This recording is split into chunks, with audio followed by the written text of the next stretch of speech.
Bukti kasus mafia kartel minyak goreng nasional terbongkar jelas. Ternyata, minyak goreng itu salah satu sektor yang selalu kontinu kami awasi. Jadi dalam proses kami selalu mengawasi perkembangan harga yang ada di minyak goreng. Makanya kami tahu banget ketika adanya fenomena di sisi hulu banyak upaya-upaya mengejar akuisisi di perkebunan sawit. Itu kami sangat tahu sekali. Itu salah satu kartel seperti itu, artinya bersama-sama menahan pasokan, menahan pasaran agar terjadi kelangkaan sehingga demand-nya tetap tinggi, barangnya tidak ada kan harga naik. Nah itu yang terjadi ya akhirnya kan seperti ini. Itu penimbunan dan itu ancamannya berat loh, tidak ekonomi itu. Ancamannya berat loh pidananya sampai mati. Kita pemilik industri minyak goreng, industri CPO dan juga sawit itu kan pengusahanya sama. Nah, tapi untuk ke situ tentunya kami harus mencari alat bukti yang cukup agar bisa dibawa ke persidangan. Kong kaling kong mafia atau istilah persaingan usaha ada kartel di situ, itu ada pidananya. Dan hati-hati loh, ancamannya berat loh sampai mati loh. Ya. Para pelaku pasar yang menguasai dari hulu dan hilir itu akan membentuk satu persekongkolan harga. Ya. Itu bisa perampasan barang itu. Artinya apa? Ini baik secara undang-undang perusahaan usaha bisa diproses oleh KPPU, secara pidana aja harus diproses. Nah, dengan adanya kejadian sekarang, semakin menguatkan bahwa mereka memang barangnya ada sebenarnya. Jadi mereka mencoba ada indikasi menahan pasokan agar harganya meningkat. Kami meminta keterangan dari berbagai pihak yang terkait atau yang mengetahui atas permasalahan tersebut, khususnya produsen minyak goreng. Tim investigasi Komisi Pengawas Persaingan Usaha atau KPPU akhirnya menemukan alat bukti terkait pelanggaran dalam penjualan atau distribusi minyak goreng nasional. Temuan ini merujuk pada pelanggaran Undang-Undang Nomor 5 Tahun 1999 tentang pelarangan praktek monopoli dan persaingan usaha tidak sehat, khususnya Pasal 5 Penetapan Harga, Pasal 11 Kartel, dan Pasal 19 huruf C Penguasaan Pasar melalui pembatasan peredaran barang atau jasa. Melalui temuan tersebut, minggu ini status penegakan hukum telah dapat ditingkatkan pada tahap penyelidikan. Demikian kata Direktur Investigasi KPPU Goprera Panggabean dalam keterangan tertulis di Jakarta pada Senin 28 Maret. KPPU telah memulai melakukan proses penegakan hukum sejak 26 Januari 2022 guna menemukan alat bukti adanya dugaan pelanggaran UU Nomor 5 Tahun 1999 dalam permasalahan lonjakan harga minyak goreng sejak akhir tahun 2021 sesuai rekomendasi kajian yang dilaksanakan KPPU. Pada awal penegakan hukum, tim investigasi telah mengundang dan meminta data atau keterangan dari sekitar 44 pihak terkait, khususnya produsen, distributor, asosiasi, pemerintah, perusahaan, pengemasan, dan pelaku retail. Dengan proses tersebut, tim investigasi pun telah menemukan satu alat bukti yang memperkuat adanya dugaan pelanggaran undang-undang, khususnya atas pasal penetapan harga, kartel, dan penguasaan pasar.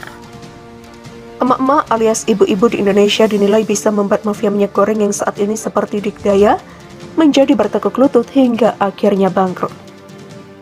Seperti diketahui, istilah mafia minyak goreng diutarakan Menteri Perdagangan Muhammad Lutfi usai rapat dengan DPR RI menyoroti kelangkaan minyak goreng hingga warga harus antri. Kelangkaan ini dalam sekejap tiba-tiba berlimpah ruah ketika harga eceran tertinggi dinaikkan pemerintah dan harga kemasan premium diserahkan ke mekanisme pasar. Kembali ke soal emak-emak yang bisa bikin mafia bangkrut. Pernyataan tersebut disampaikan Ketua PP Muhammadiyah Anwar Abbas saat membela pernyataan Ketua Umum Partai Demokrasi Indonesia Perjuangan atau PDIP Megawati terkait kelangkaan minyak goreng.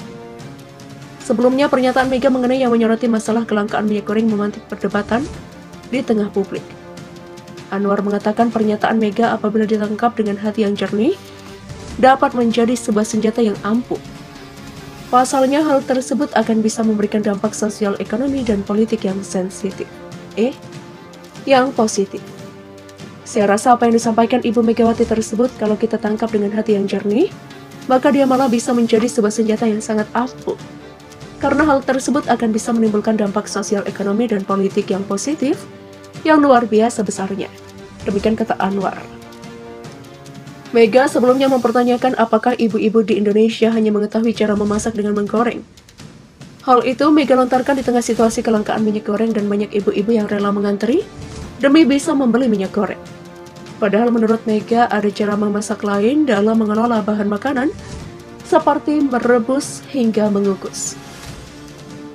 Menurut Anwar, pernyataan Mega itu seharusnya bisa menjadi komunikasi sosial di antara sesama ibu-ibu dan meningkatkan diskusi bagaimana cara yang tepat agar masakan yang mereka buat tidak memakai minyak goreng tetapi tetap enak.